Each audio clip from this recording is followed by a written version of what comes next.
You call your cat from across the room and they hear you perfectly.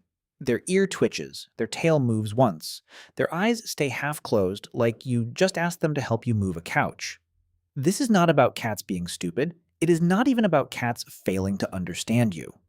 The real question is why an animal that knows your voice, knows its name, and knows exactly where the treat drawer is can still decide your request is not worth a full body response. And the evidence for this is genuinely strange. The obvious answer is that cats are independent. That sounds right. It feels right. Dogs come running, cats negotiate, and somewhere in the middle you become an unpaid doorman with a food subscription. But that explanation is too simple because cats are not ignoring you because they are socially empty. They are ignoring you because their social brain was built under completely different rules. To understand that, you have to look at where the modern house cat came from. Dogs were shaped from wolves that lived in groups, cooperated in hunts, and paid close attention to movement. For an animal like that, watching a leader, reading a signal, and responding quickly could mean survival. Cats came from a different world.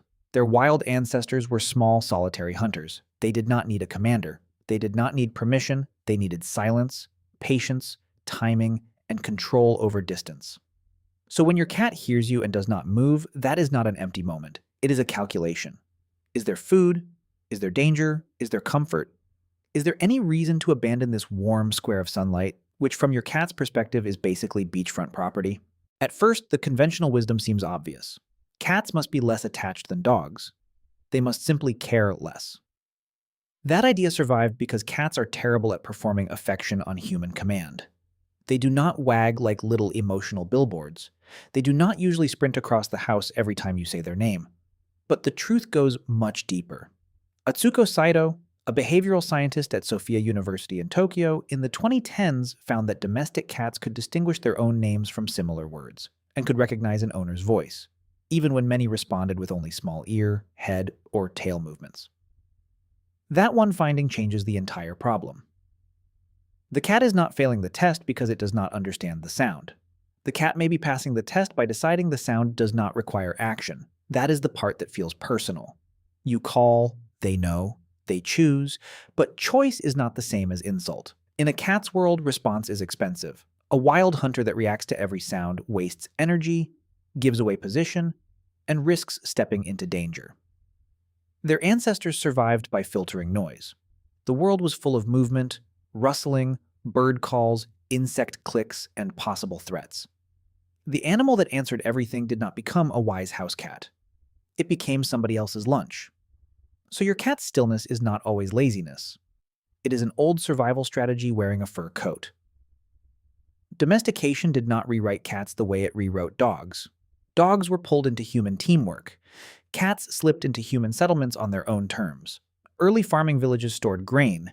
Grain attracted rodents. Rodents attracted wildcats. The humans did not need to teach those cats to hunt. They were already professionals. Our ancestors tolerated the cats because they protected food. The cats tolerated our ancestors because our mess created prey. That relationship was not built on obedience. It was built on mutual usefulness. At first, that sounds like a cold bargain. Maybe cats stayed near humans only because humans were useful. Maybe every affectionate head bump is just a tiny rent payment. But over time, cats developed social signals with people. They meowed more toward humans than toward adult cats. They rubbed against legs. They slept near us. They joined human life without fully surrendering to human control. John Bradshaw, a cat behavior expert at the University of Bristol, in the 2010s argued after years of studying pet cats that many cat behaviors toward people look less like obedience to a master and more like cat social behavior redirected toward oversized social partners. That matters because cats did not evolve to ask, "What does the boss want?" They evolved to ask, "Is this creature safe, familiar, useful, and worth approaching right now?" That question sounds rude only because humans keep expecting a dog-shaped answer. And here's where the ignoring becomes more interesting. When a dog responds to a call, humans often read it as love. When a cat does not, humans read it as rejection. But those are human translations. For a cat, closeness is often controlled by rhythm. A slow blink, a tail held upright, a soft approach. Sitting near you, but not on you. following you into the bathroom with the grave seriousness of a private security contractor. The cat may be bonding with you while still refusing your timing. That is hard for humans because humans are obsessed with proof. We want affection to arrive on schedule. We want the creature to come when called, cuddle when invited, and confirm that our voice matters. But cats often show trust by doing something quieter. They stay. They relax. They sleep with their back turned because they do not think you are a threat. That is not indifference. That is security. Kristin Vitale, an animal behavior researcher at Oregon State University, in the 2010s found that many domestic cats formed secure attachment bonds with caregivers, using their humans as a source of comfort in unfamiliar situations. In plain English, a securely attached cat is not glued to you every second. It is calm enough to explore because you are there. The cat that seems to need you less may sometimes trust you more. So why ignore you on purpose? Because your cat's brain separates recognition from obligation. Hearing you is one thing. Caring enough to move is another. This is not because your cat is cruel. It is because cats were never shaped to treat every human signal as a command. They are more like tiny independent contractors who happen to live in your house and occasionally scream at closed doors. This is why the same cat can ignore its name, then teleport into the kitchen when a can opens. That is not hypocrisy. That is priority sorting. But there is another layer to this. Cats learn the consequences of responding.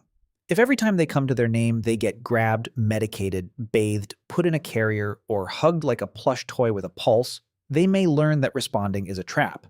From their point of view, you did not call them. You opened a suspicious legal proceeding. So the cat waits.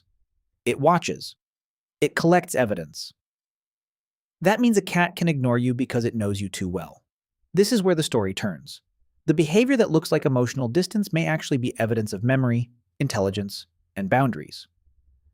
Cats are constantly measuring patterns. Which footsteps mean food? Which cabinet means treats? Which voice tone means play? Which voice tone means the nail clippers have entered the chat? They are not blank little mysteries. They are pattern machines with whiskers, and they are paying attention more often than they admit. The moral charge is that humans often mistake obedience for love. We say cats are cold because they do not always perform attachment in the language we prefer, but that says as much about us as it says about them. We want another animal's affection to prove itself by surrendering its timing, its distance, and sometimes its comfort. Then when the animal says no quietly, we call it attitude. Your cat ignoring you is not always a joke. Sometimes it is a boundary. Sometimes it is trust. Sometimes it is the ancient mind of a solitary hunter refusing to become a remote-controlled pet just because your voice got louder. And that completely reframes the moment on the couch.